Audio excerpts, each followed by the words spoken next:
They said it like a verdict, as if words could break bone. You caused your sister to fall off a cliff. Shi Yin heard the accusation before she saw whose mouth shaped it. The words landed in the family hall like a thrown cup, shards of sound skittering across lacquered floors and polished faces. Her name wasn't even necessary. The room knew her by the way the air tightened, by the way eyes slid away from her hands and found the portraits on the wall. Her father, Shi Tianhong, who had always been a calm mountain, looked suddenly very small. Mrs. Shi's face was a slate of disappointment. It had always been easier to disown a daughter than to question the other. Shi Qinghe, her sister, stood at the center of the circle with one sleeve still damp, her delicate foot propped on the sofa, as if pain could be managed by posture. Song Yin, Song, who had once promised a ring and an address, spoke in a tone that killed any memory of past warmth. You were careless. You weren't supposed to go near her. If you had kept your distance. If you had left when I asked, Shi Qinghe said, voice like glass, loud enough that the household staff looked up from their tea. She didn't look ashamed. She didn't look hurt. She looked injured, in a way that demanded an answer and an apology. The problem, Shi Yin thought, was that in this house pain had a ranking. Qinghe's limelight shone bright enough for everyone else to see the stain on Shi Yin's chest. Eyes narrowed. Whispers started in corners like rats. A clerk from the family office circulated a printed statement. Due to a tragic accident on Shi Qinghe's recent hike, the family requests privacy. Privacy meant distance. It meant the boardroom would prefer statements rather than explanations, donations rather than conversation. It meant Shi Yin, who had been called clumsy and jinx since she was a child, finally had a new title the world liked better. Guilty. She could feel the public portion of her life snapping into place, the social posts that would be written regardless of truth. She saw them in the flash before the first servant closed the door. Headlines already composing themselves, trending tags spun by strangers eager for a narrative. The household would talk. The city would choose sides. Don't be dramatic, Mrs. Shi said to the girl on the couch, but the remark was for Shi Yin's ears, a sting precisely aimed. This household cannot hold scandal. Sinian, please think. Song Sinian's hand found Shi Qinghe's. It was possessive, the sort of touch that announced, I will protect your story. Of course. He turned to face Shi Yin as if she were the weather. We can't have you in the house for now. It's better. Leave her with her things, Shi Tianhong said quietly, the decision as final as a guillotine. We will discuss this later. Shi Yin, pack what you need. And the room obeyed him. Packing felt like confession. Shi Yin moved methodically because movement kept her mind from emptying into the accusations. She folded a few garments, the ones she still loved even after being called jinx for them. She wrapped a roll of sketches, the bamboo-patterned designs, the motif that had always been her signature, the little thing her grandmother used to draw for her with soot on paper. She didn't expect to need them anymore. Artists lose their names quickly when scandal sits at the table. She could have left that night without argument. She could have taken on the world in exile, returned to the cramped apartment above the tailor's, and stitched dignity out of thrift. The house staff watched her. Faces shuddered. Song Sinian watched with nothing but the satisfaction of someone who had found a reason to close a door. Outside, the city glittered and kept moving as if the household saga were a small, unfortunate weather pattern. Shi Yin stepped into a taxi with one suitcase. The car's heater hummed. She pressed her palms to the warm steam of the glass. Somewhere on the way, she felt something shift beneath her ribs, an understanding that if she left with her head bowed, the world would mark her for good. It was a week of small, humbling rejections. The boutique owners she had once seen as colleagues reworded their sympathies into distance. Job calls became impossible to take when the whisper at the end of each polite sentence was a reminder. Association matters. The design community was small and tight-lipped. It chose safety. Shi Yin became the kind of person who could be excused without explanation. Then, one evening when the light in Hanjan's office spilled across the city like a badge, Hanjan called. Perhaps called is too simple. He had been present in her life like a rumor. Billionaire second son, rumored playboy, investor of half-forgotten fashion houses, man whose name attached itself to headlines like a comet. They had met earlier in the year. She had been at a charity preview, carrying the fragile mermaid dress that took her nights away. He had stood at the edge of the room, quiet, observing. When a reporter misattributed the design, he had pushed a note across the table to the editor. It was a small courtesy, a correction on a press page that meant nothing to him and everything to her. She had kept it like a secret blessing. Now his number lit her phone, and in the tremor of her thumb she almost refused to answer.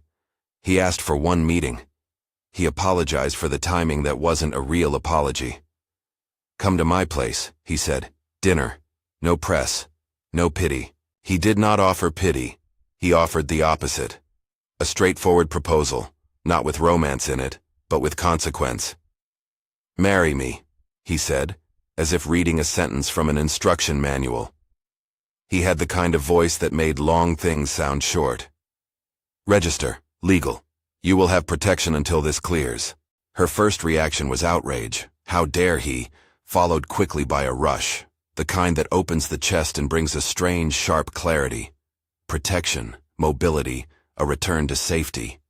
She had no money, no allies, and a family that closed its door.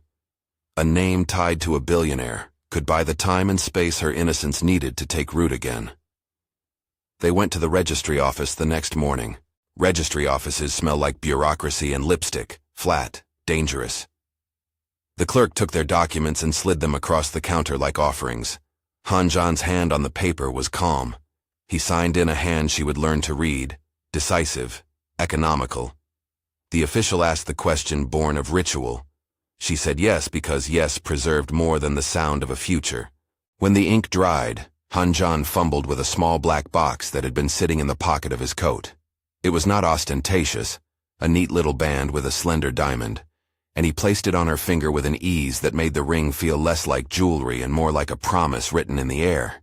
He slid a tiny card across the table, lithographed with the emblem of his private club, a supreme VIP card that read like an access pass to unseen corridors. "If anyone asks, you're with me," he said. "Say my name." Shi Yin would later say she barely remembered the ceremony. That was a lie.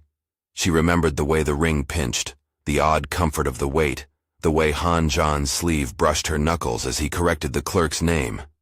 She remembered the sudden brief vision of Ashu, his dog, a white blur leaping at her knees, then being scolded by a butler with an almost affectionate reprimand. She remembered thinking, absurdly, that porridge would taste unbearably luxurious at his table. Outside, the city gossiped. People assigned motives and timelines, as though a marriage could be read like a weather chart. Family dinner tables argued about shame and the cost of appearances. The social feeds began to churn with a faint, tentative wave. If you want to see how she turns the tables, stay with her a little longer. In the house on the hill, Hanjan's mansion smelled of teak and citrus. It was both larger and quieter than Shi Yin expected, full of artful corners that seemed to have been curated to give the illusion of privacy. Ashu, a small dog who ruled the staff with a series of affectionate barks, inspected her like a judge, and then accepted her with the dignity of a creature who knew when allegiance mattered. Hanjan moved through domesticity like someone in an unfamiliar suit, correct, efficient, not showy. He brewed porridge in the morning and carried the bowl to her with a seriousness that felt like a benediction. She accepted the bowl because food in the morning steadied the body and because he had made it, and his making felt like a small, unlikely kindness. "You don't have to pretend," he said once over the steam. He would pick at the thin layer of skin that developed on the porridge lid, as if peeling back armor. "You can be furious. It suits you." She did not know how to answer that. Anger would have been less lonely. Instead, she found herself cataloging the ways he showed protection. The chef who knew her favorite tea, the driver who waited outside, the absence of prying press in the driveway. When Hanjan came home late, he would bring back a small card with a restaurant's logo and a note. "Tasted this for you." When he spoke, it was not always to soothe, but to arrange. He had a way of turning everything into a plan. At his office, an austere floor with glass and light, He made introductions with a kind of economy that suggested trust without explanation. Kimberly is attending a private preview next month, he said. I want you to show her the bamboo line. Kimberly. The name alone was a key. A patron, a social butterfly with influence that could be spent in the currency of fashion. An endorsement from her could be like a public baptism. Signature orders, magazine pages. Hanjan's confidence in a private meeting with Ivy Patel, one of Kimberly's trusted aides, meant he was leveraging what he could. Money bought time. Influence bought attention. Both were useful. Shi Yin's days began to arrange themselves around a slow return to craft. She had never stopped drawing.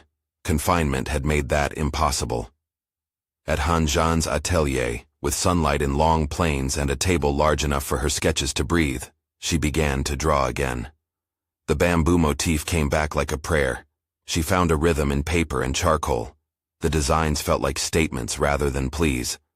Not everyone watched with good humor. Shi Qinghe's presence in the fashion world wasn't accidental. She had always had a taste for applause, and social media amplified vanity into a currency. She'd learned quickly how to dress for cameras and how to curate pain into aesthetic.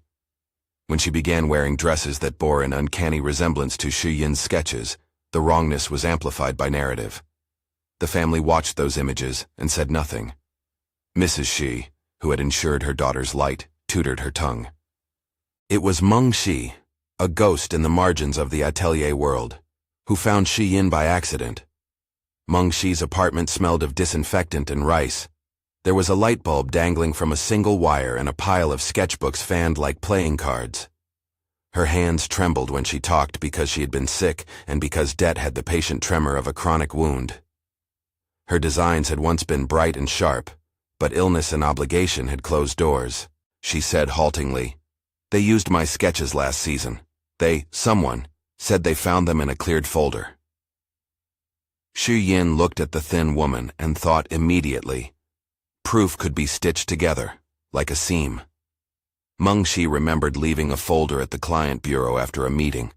She had been paid in small cash envelopes and promises. When the promise evaporated, the designs vanished into a different sleeve. "Why didn't you speak before?" Shi Yin asked. The question tasted like accusation and hope. Meng Shi lowered her head. "I couldn't. They threatened my mother. They said I'd owe more if I—" Her voice broke like thin glass. "I had no choice." Shi Yin's anger was not loud. It was a steady, slow thing that gave her focus. She thought of her bamboo motifs, of sketches that had been folded into the pockets of strangers, of a sister who smiled publicly and stole privately. If the world had decided on a story, it had yet to ask for the evidence. Hanjan stood with her in a way that sometimes confused her. He could not erase humiliation with his presence, but he could redirect its course. He had a legal team and a PR director who introduced themselves as if they were formalities, and then acted like vanguard. He made calls, arranged for private viewings, and when necessary, used his influence to quiet a gossip column or reroute a mysterious leak. He never overstepped the line into paternalism. Instead, he provided infrastructure. He taught her gently how to let the machinery work without letting it become a substitute for her own hands. The first small triumph was a private appointment with Kimberly. It was meant to be quiet. A lavender room on a Tuesday. A small selection of fabrics on the table. Shi Yin prepared the pieces like prayers, each hem tightened, each bead placed with care. She wore simplicity, the idea being that the dress should speak. Kimberly arrived with the kind of fanfare that made assistants align themselves like ships in harbor. She was not unkind. She was simply someone who expected invocation. Her fingers hovered over the fabric, and then her eyes slid to the bamboo motif. "This feels fresh," she said, in the way one might say a blessing. "Who is the mind behind this?" "Shi Yin," Hanjan answered before she could. He watched her from the end of the room with a look that was proprietary and oddly intimate. She designed the line. Kimberly studied Shi Yin as if for a moment she needed to authenticate the person to the designs. "You have a confident hand," she said. "Send me samples. If this is what you intend for spring, we could consider exclusivity." Shi Yin felt the air lift off her. The word exclusively resolved like architecture, a corridor opening. "Thank you," she said, and meant it. Yet the world isn't a single room. It is a room full of doors, and some doors are bolted from the inside. The joy of the appointment was a light that attracted moths. Within days, images circulated. Pictures of Qinghe in a dress cut with Shi Yin's bamboo folds, credited in the wrong column. A stylist's anonymous post claimed that Qinghe had debuted a new collaborative look, with an image that matched the fabric on Shi Yin's table. It was a cruel mimicry. The design, as if photographed through water, belonged to someone else on the byline. Shi Yin's chest nodded. Her name sat beside an article that suggested she was the younger sister of the brand's inspiration, not its maker. Social feeds, those little engines of rumor and want, spun the story with relish. Headlines were crafted to sell. Fashion's new favorite or a familiar face. Who made Qinghe's bamboo dress? The exchanges that followed were polite and clinical. Kimberly sent a message. "Please clarify your authorship. We require chain of custody evidence for exclusive items." The boutique stylist demanded contracts. Han Zhan's team demanded paperwork from Qinghe's side. The house gave the family weeks to settle. The world demanded receipts. Shi Yin and Meng Shi went through the sketchbooks, a private archaeology of the work. Meng Shi remembered dates. She remembered leaving a file at the client office 2 seasons prior. There were small things that proved pattern. A thumbprint smudge on a corner of the notebook, a mark where ink bled, a notation in Meng Shi's small cramped hand that matched a stitch on the back of a sample. Evidence arranged itself like a necklace, but evidence is only useful if it can be shown. Qinghe's strategy had been simple. She had produced a bespoke note from a boutique manager saying that the dress had been sourced through their channels. She had friends in PR who spun a narrative of collaboration. The labored machine of fashion gossip turned toward the easier story because it paid better. Sisters feud. A jealous woman steals. A young designer is too naive to fight back. Qinghe had crafted the proper costume of the victim and played it well. Shi Yin began to understand the currency of power.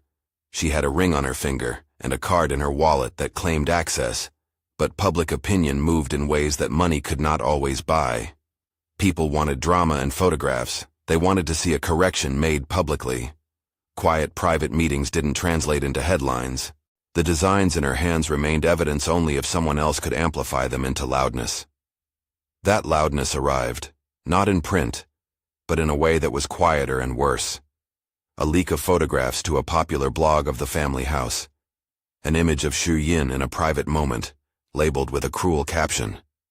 The blog had no proof for its insinuation. It simply enjoyed the pain it produced.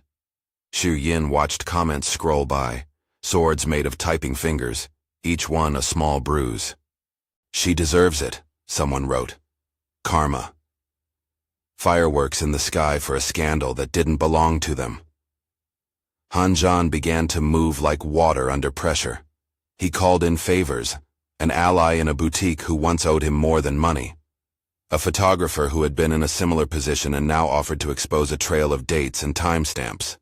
He did not promise immediate victory. He promised action.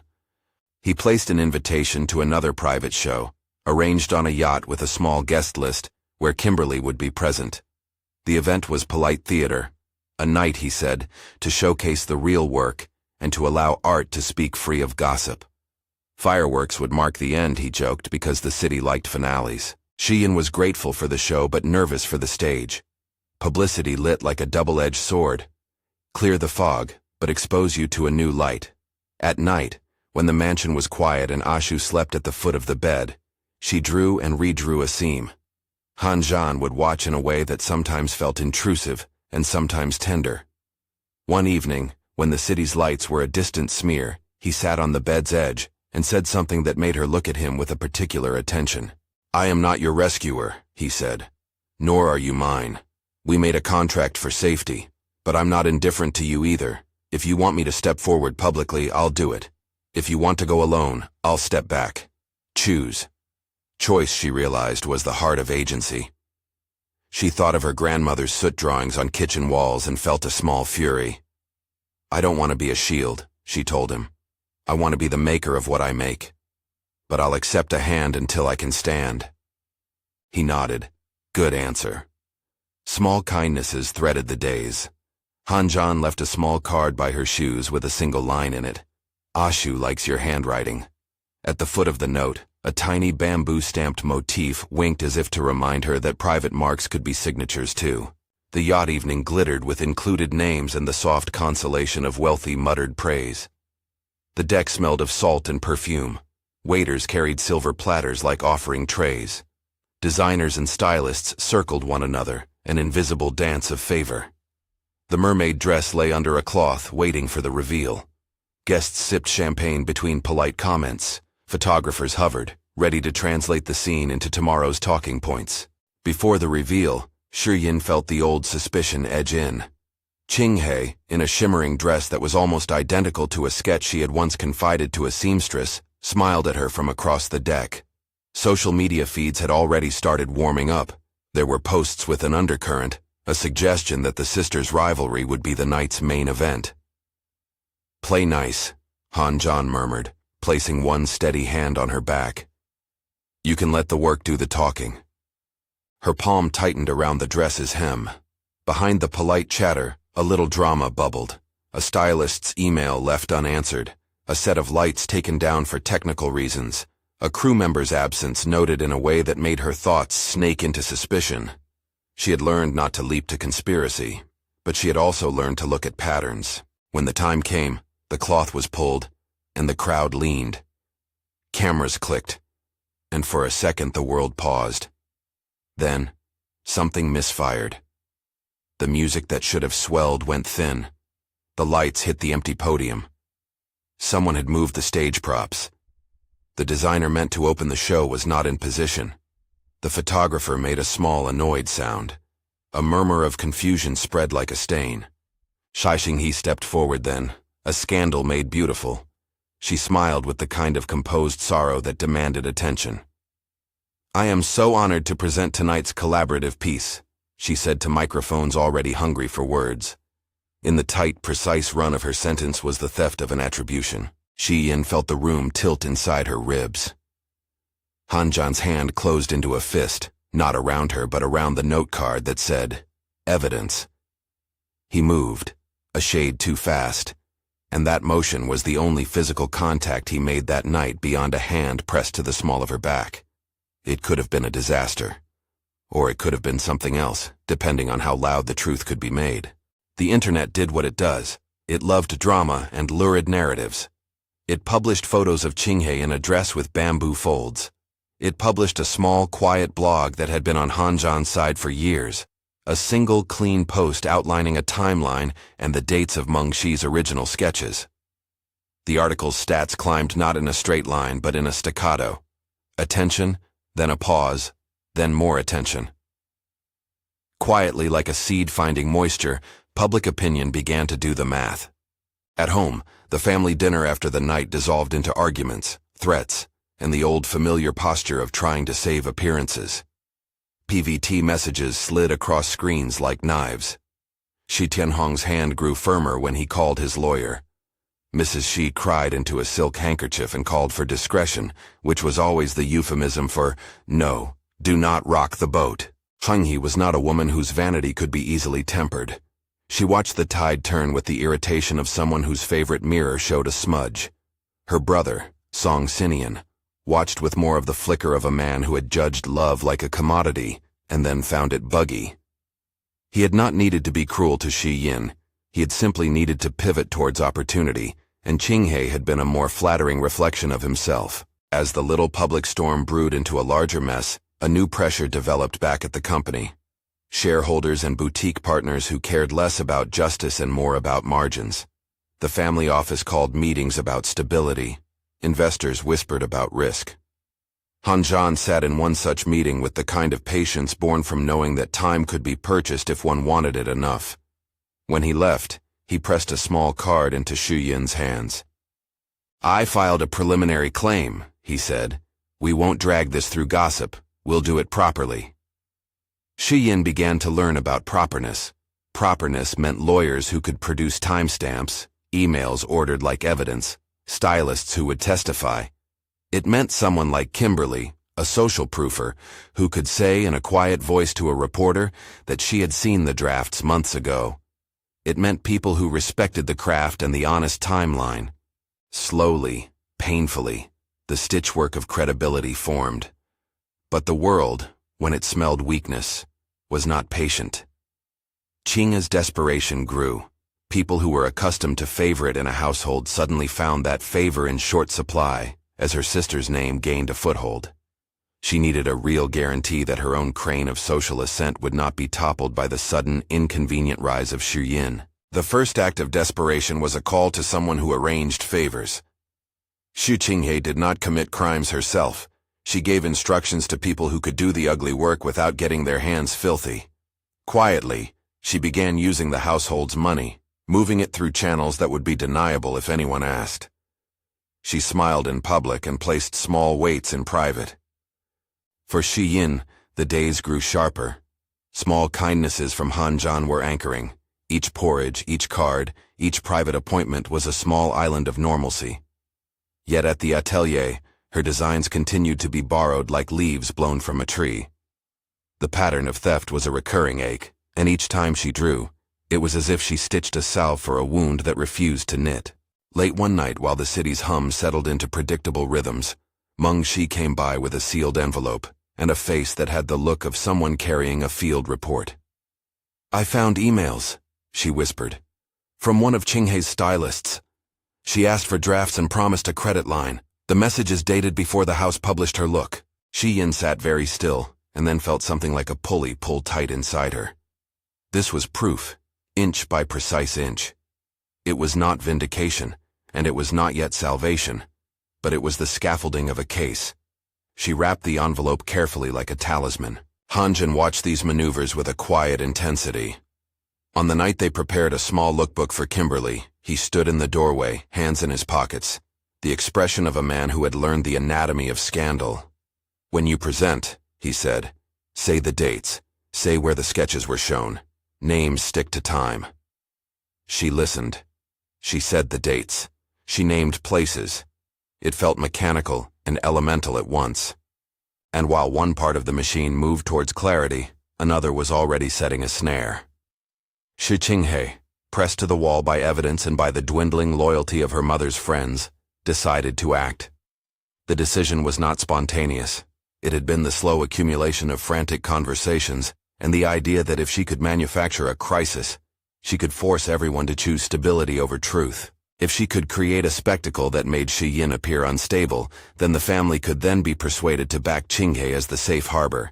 It was not noble. It was not even clever. It was desperate, and therefore dangerous. The first hint of what she planned arrived as a message on Shi Yin's phone, unsigned and serrated. "You are not a public figure. Behave." She laughed at first, because the message was so small it seemed like a fly. But then the laugh turned thin. The message was not the crime. It was a comma in the sentence of what was to come. Shi Yin did not tell Hanjan about the message at first. She did not want to escalate paranoia into a new kind of life. She wanted, at least for a moment, to be a woman who could stand and argue with facts. But secrecy has a way of expanding into dread. The week before the big scheduled public reveal, Qinghe was everywhere, on covers, in curated black and white photos, in the arms of editors who liked the idea of a tragic beauty. She had the sort of network that could rent sorrow and sell it. At dinner, she smiled at her mother and said, "If only two sisters could not be in the same room." Shi Yin tasted porcelain. Her stomach, strong as it was, wavered. She thought of Meng Shi's thin hands, and of the pattern of the bamboo that had always meant something private. She thought of Han Zhan's card in her wallet, and the way its weight suggested an unseen corridor. She thought of the ring that sat on her finger, and wondered if it was enough to anchor her. 2 days before the reveal, someone slipped into the atelier and left a note on the work table. "You can't hide the truth forever." Shi Yin left the studio that night with a small bag. Ashu's collar brushed her ankle as she passed through Han Zhan's house, as if to say, "I know you." She slept badly, and when she woke there was a message on her phone. A tip from a reporter she did not know that someone had been offering money for a photo of her in a compromising position. The offer came with the old threat dressed in new clothes.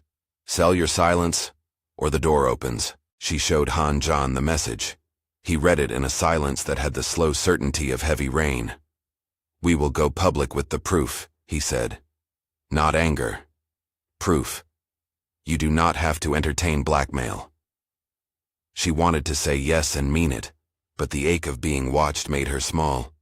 She wanted to keep the work separate from her person. She wanted to be, more than anything, an artist whose life was not an open wound. Han Zhan did not push his presence into heroics. Instead, he arranged for discreet security and a legal injunction that would make releasing certain photographs expensive. It was the sort of practical protection that felt like having a life jacket on while still agreeing to swim. He also called Kimberly and told her not to worry about the timing of the show. Kimberly's voice on the phone was the sound of someone offering a small but essential lifeline. And then came an item no one had foreseen, a message that went to the family group chat in the small hours. It was a short, anonymous note that said, "There will be a double accident. Be prepared." The chat, always a murmur of housekeeping and small demands, revived into a collective alert. Xu Tianhong called for calm because order at least could be summoned by a patriarch with a steady voice. Mrs. Shi had tea poured for trembling hands. Song Xinyan's replies were laconic. Qingyi's were slow and measured. In the days that followed, a low-level terror spread through the house. Doors were locked earlier. The car routes were changed. Han Zhan's security team whispered plans.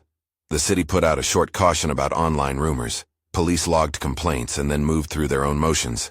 Everything felt like a well-edited thriller, the kind people watch from a safe distance while eating popcorn.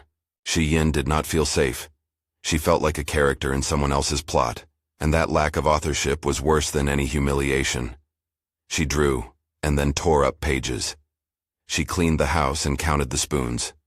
She poured porridge for herself and for Ashu because the ritual of feeding something steadied her hands. On the morning of the show on the yacht, when the skies were a hard blue and the city seemed indifferent to the small war beneath its glitter, Shi Yin stood by the window and watched the water move.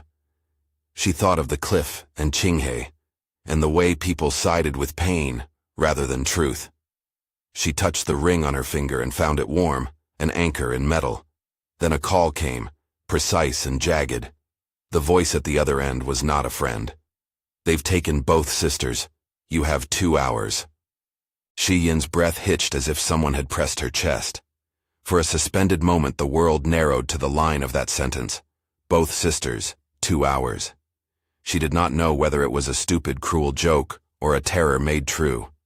Her first thought was of Qingyi's hands and the way those hands could command favors. Her second was of the yacht, and Kimberly, and the guests, and the city watching. Her third thought returned to the sketches scattered on the table, the proof that might become evidence, the work that might be rescued or stolen. Han Zhan's face in the kitchen was suddenly all concern. He left the room with the kind of calm that meant decisions were being lined up. "Call security," he said. "Give me everything you can. Do not move." Shi Yin could not be sure if he was asking for her or ordering the machinery that would protect her. In the moment before the door closed, before the house began to hum with activity, she thought she would rather run toward the thing she could control than sit paralyzed by what she could not. The voice on the phone had been precise. No tremor, no flourish. "They've taken both sisters. You have 2 hours." The words had the economy of someone who wanted to make panic into a deadline. Shi Yin swallowed and felt the ring's cool curve against her skin like a hinge. Han Zhan moved then, with the kind of speed that only comes from people who know how to translate a thread into a map. He did not rush like a man inventing drama. He set pieces into motion with the quiet authority of practice. Security lawyers, the Port Authority. Calls were made and names exchanged. A team divided into grids on a screen and began to shrink the city into coordinates. "Stay here," he told her, but he looked at her as he said it. The look was not possessive. It asked a question about trust. She answered by doing the only thing she could think to do. Collect what was most hers. She tucked her sketches into a slim portfolio and slid Mengxi's envelope into her bag. The bamboo motif on the corner of a sheet caught the morning light and flashed like a private language. Outside, the air smelled of salt and gasoline. The yacht was not far, a rented vessel for the preview, now stilled like a small island surrounded by a swarm of commotion. Reporters had been politely barred, but rumors are quicksilver and leak through the seams of even well-fitted plans. The marina was a cordon of stern-faced security guards and pale-faced crew. Han Zhan's men moved through the crowd with the assurance of people who knew they were fighting minutes. "Who called?" Han Zhan asked as they stepped onto the dock, his voice low, limited to logistics. Shi Yin explained the anonymous messages, the threats, the family chat warning. He listened in the way of an engineer being shown a fault line. 2 hours, he repeated, as if calculating a margin. That's their pressure. They want decisions. Minutes turned into a measured frenzy. Cameras flashed in the distance. Reporters had triangulated the event and were waiting for a story. Kimberly's people were nearby, her expression all clipped sympathy. Han Zhan placed a hand at Shi Yin's back, not to steer but to anchor. "I'll go in with security," he said. "You stay by the exit point with Meng Shi and my legal team.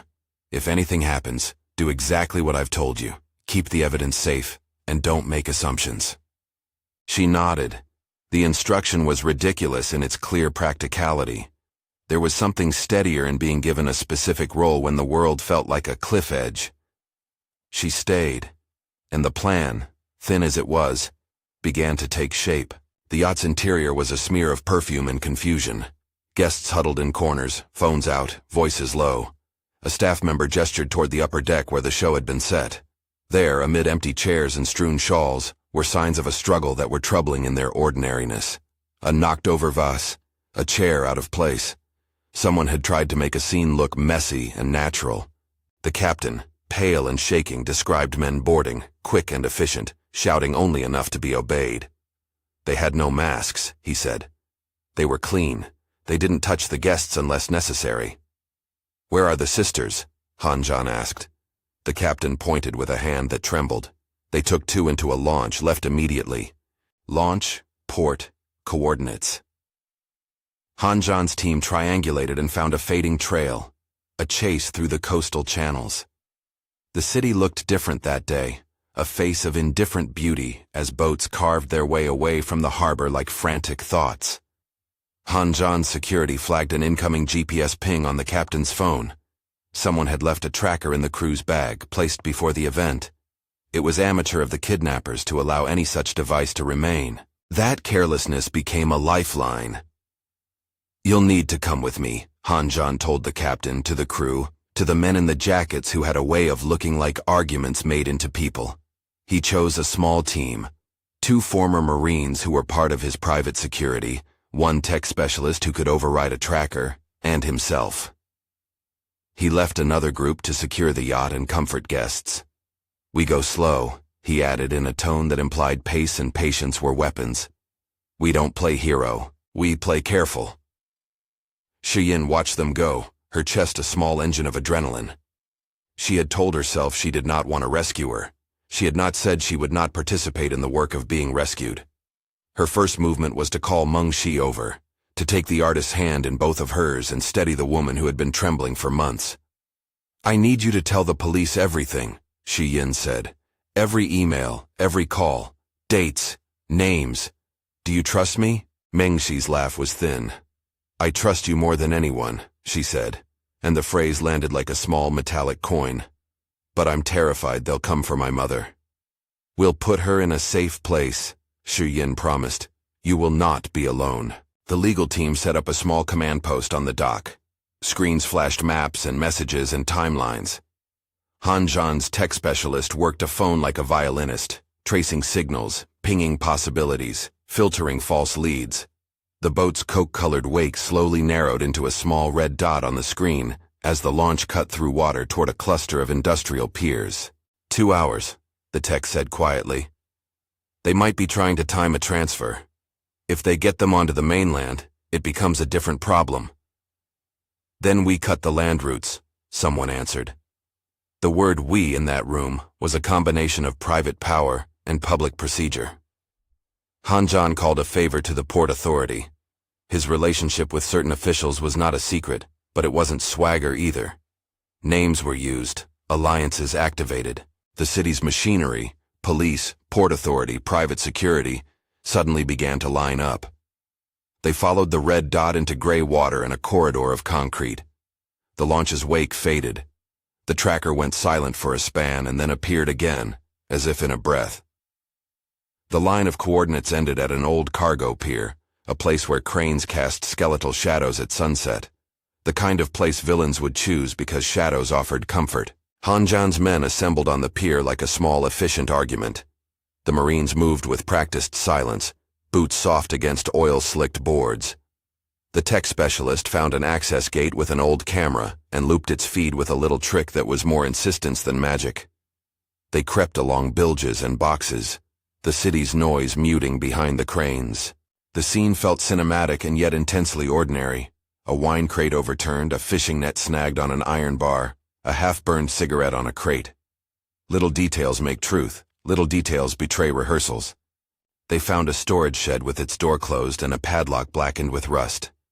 Keys were not needed. One of the Marines had a small arsenal of tools. The door swung heavy and reluctant, revealing a space that smelled of old diesel and cheaper perfume. Two women sat on overturned crates, elbows bruised, hair disarranged. They were not neatly posed for drama. They were frightened and finite, and their faces lit up with the visceral hope people get when they see help. Shi Yin's first step into that dim room was the step of someone moving toward a small authority. She remembered her grandmother's soot marks, the bamboo strokes, and felt a line of courage trace through her palms. She looked at Qinghe first, because the dynamic between them had been all the complicated languages of family. Qinghe's face was pale and almost unreadable. She did not have the composed, performative sorrow she had used in public. This was uncalibrated fear. "You could have killed us," Shi Yin said before she could shape anything else. Her voice was small but not fragile. Qinghe's laugh was the sound of someone at a precipice, too exhausted for bluster. "It's messy," she said, "but She stopped because one cannot make gentle acts of villainy. In the pause, truth said louder things than words could. Song Sinian stood in the doorway, shoulders tight as if bracing for a verdict. He looked at Shi Yin with something like shame and a calculation that had not yet resolved. Han Zhan's team did not storm in with weapons drawn. They had no right to be theatrical.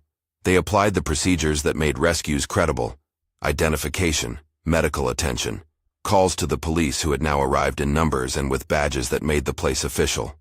The police took statements. Gloves kept small fingerprints from contaminating evidence. Paramedics checked for injuries. The world moved like a careful clock and began to make things official.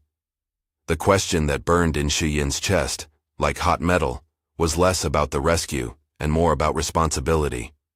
Who had orchestrated this? Who had benefited the week before when fear and gossip were currency?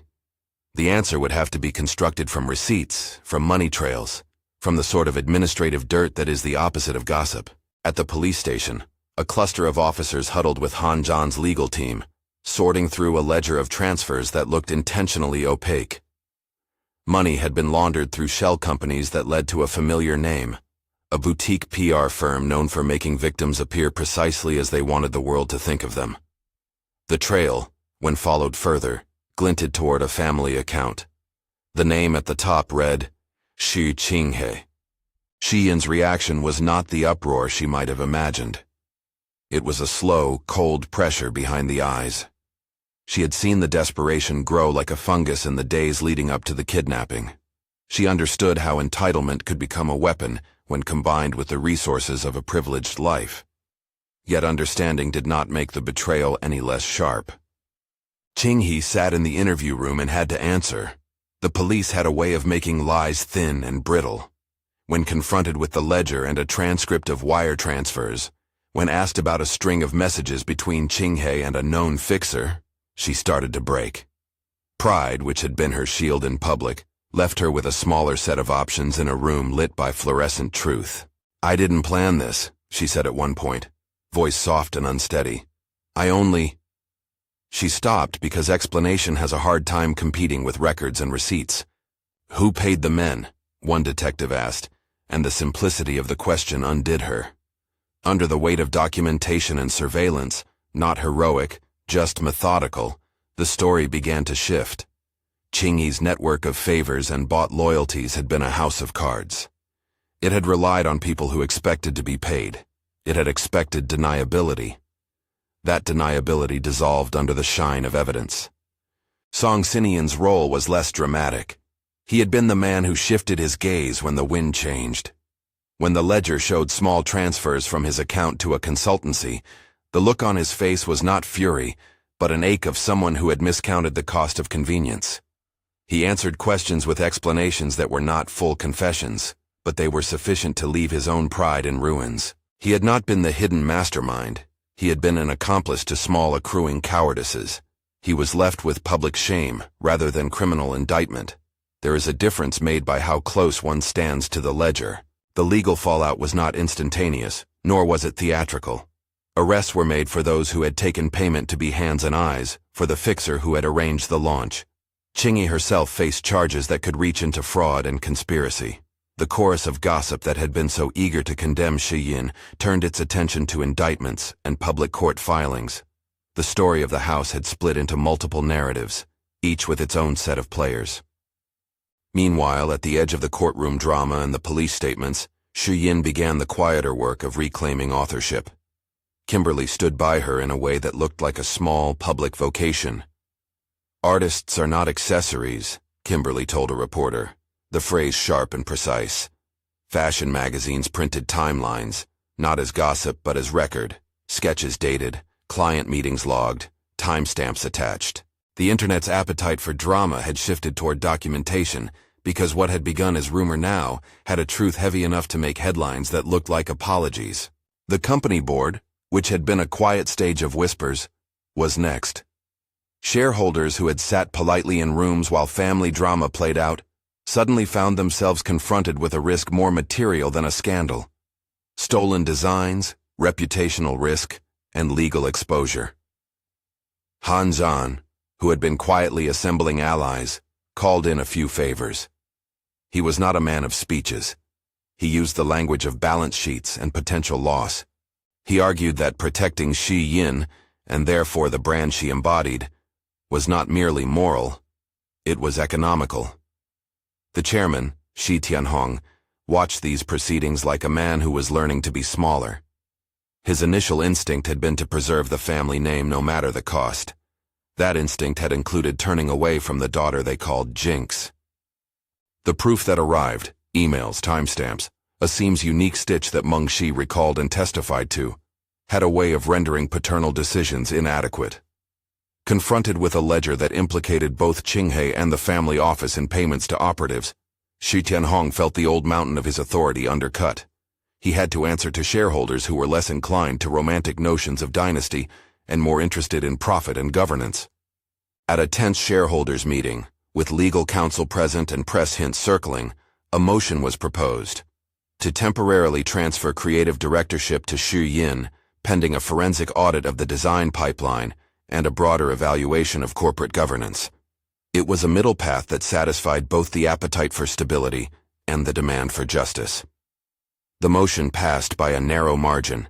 It felt like rain, necessary, overdue, and slightly bitter. Shi Yin's promotion was not an immediate cure-all. It came with new responsibilities and a spotlight that was less forgiving than gossip. But it came with institutional support, an official credit line, a budget for a small team, and legal cover that meant her designs could no longer be appropriated with impunity. She staffed her atelier with a careful hand, Meng Shi first among equals, and a few honest craftsmen who preferred the slow work of truth to the rapid profit of theft. The midpoint victory, the public vindication mentioned in hushed earlier days, came as a quiet swell. At a press event hosted by Kimberly, with Han Zhan present but not insistent, Shi Yin walked onto a low stage and presented a small collection that bore the bamboo motif in a new light. The dresses were spare and exact, each seam singing the name of its maker. Cameras clicked, headlines shifted, and the world, which had once been eager to write her off, found new reasons to pay attention. On the pier that night, when fireworks cut the sky into sound and color and the city's gossip engine tried to catch up, Shi Yin felt something in her chest that was not vindictiveness. It was the simple satisfaction of work acknowledged. She had learned to separate applause from meaning. The applause that mattered now came not from the chorus of those who loved scandal, but from the people who knew how arduous craft can be. But the story was not over. Qinghei's desperation had been a pressed spring. When cornered, it would do something dangerous. The kidnapping had been her reckless attempt to rewrite the family script, but it had not been enough. She had underestimated the consequences of hiring hands to fashion crises. She had imagined herself safe behind a wall of family and money, and she had not accounted for the way evidence compounds. Desperation turned to a new set of stratagems. When public sentiment began to sour on her, she staged a different performance: contrition. She called for interviews in which she read prepared lines about misunderstandings and the pain of pressure. She enlisted friends to speak for her, to say that the sums and transfers were part of a broader family crisis, nothing criminal. There was a subtle attempt to recenter the story into a family tragedy, one that required forgiveness rather than prosecution. Shi Yin watched these attempts like someone seeing a small boat try to plug a leak with a handkerchief. Forgiveness is a gracious thing. It is rarely that simple when the consequences are criminal. The police had evidence in hand. Legal processes began to grind toward their own conclusions. Qinghei's public apologies did not change the ledger. They merely polished an image she wanted the world to accept. The corporate battle was not merely about credit for designs. The company's board had to decide how to protect their assets from internal theft and how to maintain investor confidence while the public watched. Share transfers were discussed, not in melodramatic gambits, but in careful legalese, with counsel advising that certain protections would be best served by moving a portion of family-held shares into a trust under professional management. The move would limit individual whims. It would also, indirectly, reduce the influence of family drama over corporate governance.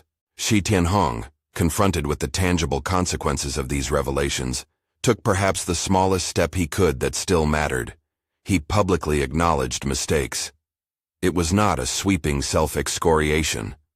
The man who had been a mountain did not crumble into confession. Instead, he made a careful statement at the board meeting, an apology that admitted failure in oversight and that pledged support for the new measures. For Shi Yin, the apology was complicated. It soothed some wounded pride and did not, others could see, reverse all that had been done. But it was real enough to be a start.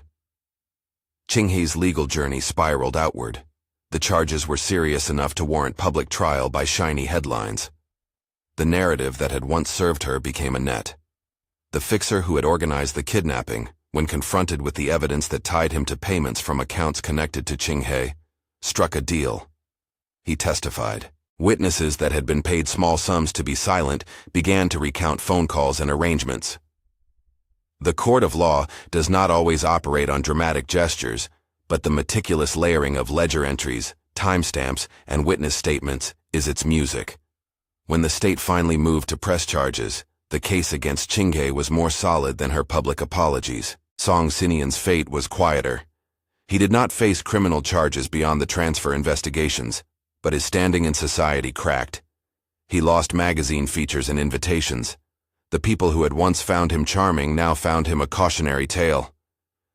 Shi Yin did not savor that. She regarded him with the compassion of someone who knew the texture of regret, but had no intention of being comforted by the cheap balm of another man's repentant face. There were moments of tenderness in the middle of this procedural storm. Small, private ones that stitched wounds in ways that legal victories could not. Han Zhan, who had shown his devotion more by action than by speech, had a moment in the hospital corridor when he let his guard drop. Shi Yin had a small cut on her hand from the rescue. He took her hand, wrapped it in gauze with an economy of movement that was intimate without being theatrical. "You were brave," he said. The words were small and heavy with care. She looked at him and found emotions there that were new and not yet named. Gratitude, a budding fondness, the strange comfort of a life being made less precarious because someone invested in its safety. "You were reckless," she answered, and they shared a laugh that broke the pressure. He leaned his forehead against hers, a quiet exchange that had nothing to do with grand statements.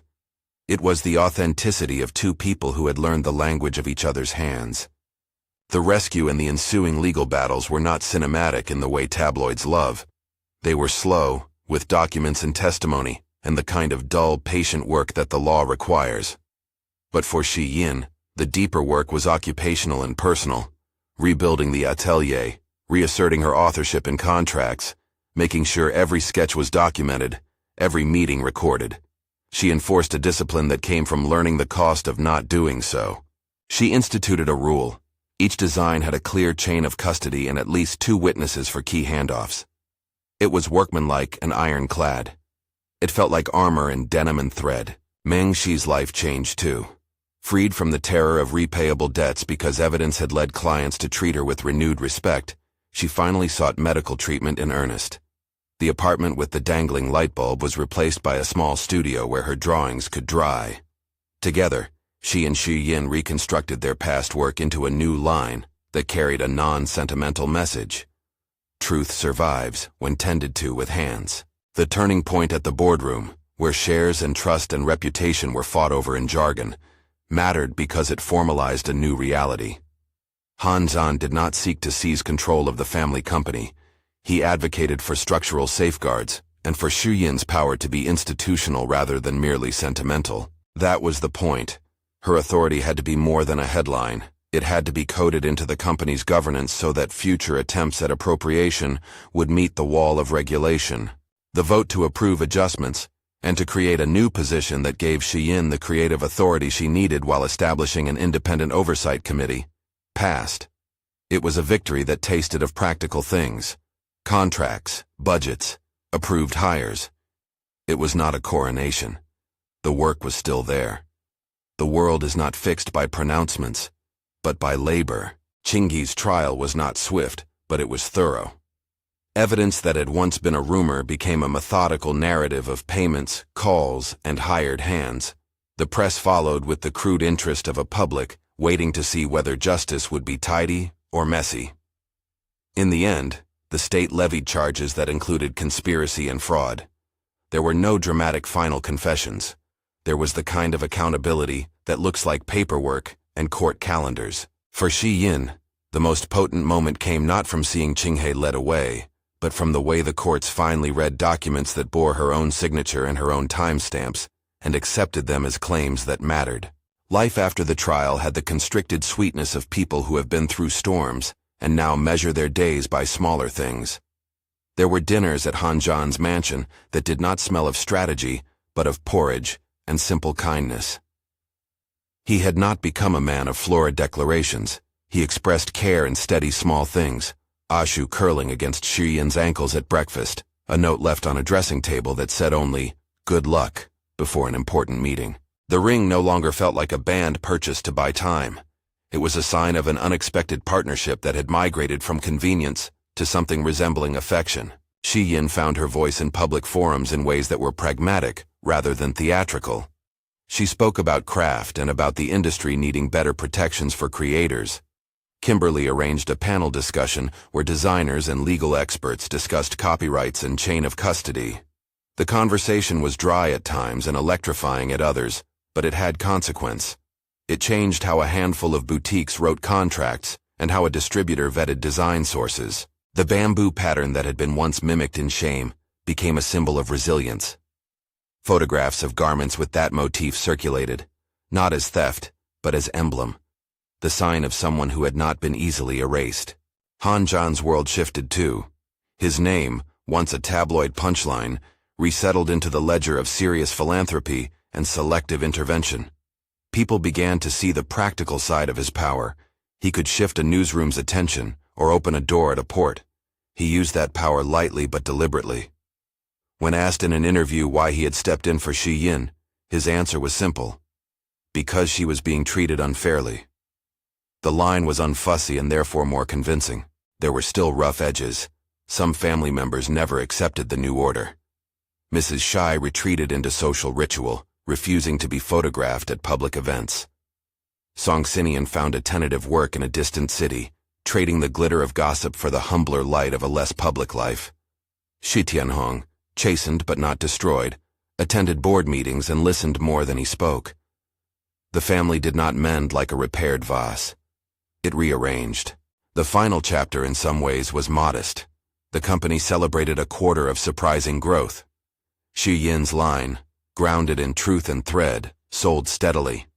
Orders that had been uncertain now arrived with deposit checks and contracts that bore signatures and witnesses.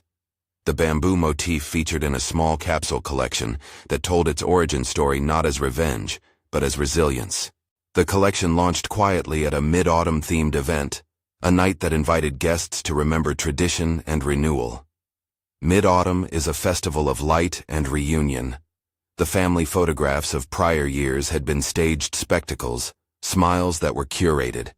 This time, the photograph that matters is less about perfection and more about who remained and who had changed. On the terrace at Hanjan's home, under soft lanterns, and with a spread of mooncakes and porridge warm in bowls, the people who mattered stood for a picture.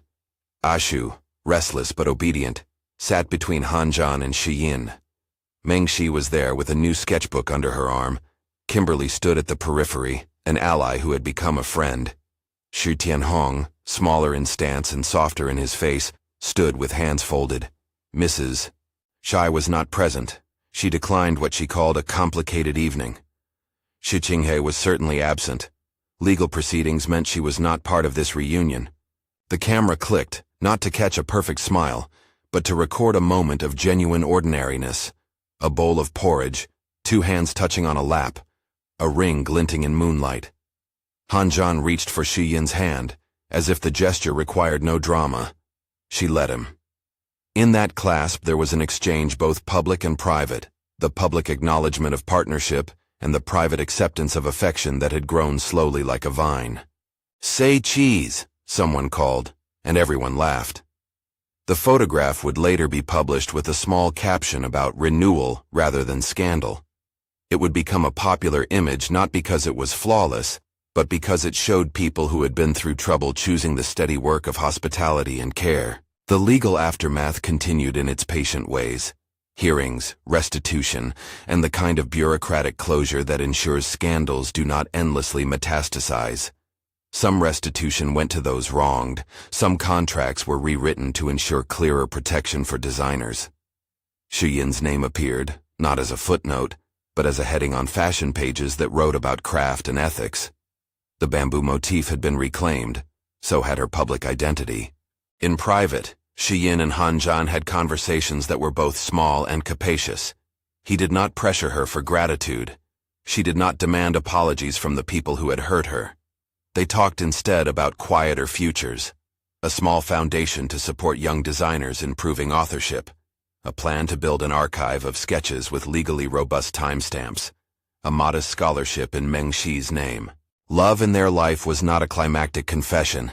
It was a practical, patient companionship. There were still afternoons when Shi Yin would find Hanjan in the kitchen, porridge cooling by the sink, like a sign that his tenderness had become domestic and unperformative. One evening, as the city settled into a cool autumn, Shi Yin sat with Ashu curled against her feet and flicked through a portfolio of old sketches. The bamboo strokes were there, browned at the edges like old letters. Hanjan placed a cup of tea beside her and looked at the sketches with honest curiosity, not indulgence. "Will you keep designing?" he asked. She smiled, and it was a small thing, a private smile that belonged to someone who had been remade by the work of persistence. "Yes," she said, "but with better paperwork." He laughed, reaching for her hand. The gesture had the easy rhythm of a life that had learned to accommodate both crisis and comfort. When the final legal papers arrived, restitution agreed for damaged parties, the fixer sentenced Qinghe in a plea that included restitution and community service rather than a drawn-out spectacle, Shi Yin felt no triumph. She felt something steadier, relief that truth had a path to be affirmed and an ordinary life could be rebuilt. The outcome was not perfect, it was merely lawful, and in its way, humane. Crime was punished, wounds tended, and the architecture of the company adjusted to prevent future harm. Years later, when Shi Yin stood in front of a small shop front that bore her name, the bamboo motif painted tastefully across its window, she thought of the long arc that had bent toward this place. People who had once watched her leave as if she were a weather event now came to buy a dress and talk about craft. Young designers sought her advice. Some cried with gratitude when she helped them file proper documentation. She set aside a corner of her atelier for apprentices, and for Mengxi's classes on the technicalities of pattern making and preserving authorship. Han Zhan stayed close by, not as a savior, but as a partner who had learned the quiet art of letting someone fight with their hands while he cleared a place for them. They shared memorial rituals. Ashu, now older and more dignified, still slept at the foot of their bed. Porridge remained an odd but enduring token of care. The small black ring on Shi Yin's finger had become a familiar weight. Life did not end the moment the scandal resolved. It moved in seasons. There would be new challenges, designs to defend, competitors to watch, the small conspiracies that life sometimes folded into its hems. But Shi Yin had something she had not had before, a record she could hold up, a team that would testify for the truth, and a partner who respected the difference between protection and possession. On a quiet night, some years later, the couple sat beneath lanterns. "Do you ever regret signing that paper?" Han Zhan asked, voice soft. Shi Yin touched the ring that had once been a promise of convenience and now felt like part of her story. She looked at him, and at the steady line of his face, the dog sleeping against his knee, the portfolio of sketches within reach. "No," she said finally. "I accepted help when I needed it. I learned to protect what was mine. We both learned how to be better allies." He smiled in a small, private way. "Then it's been worth it." She nodded. The city outside hummed with its perennial appetite for spectacle, but inside, in a home measured by small kindnesses and the steady work of craft, she had her name back. The bamboo motif, the line she had first drawn with soot on her grandmother's wall, had become a symbol, not of scandal, but of reclamation. If you like this story and want to follow the novel adaptation, subscribe for more episodes and behind-the-scenes extras.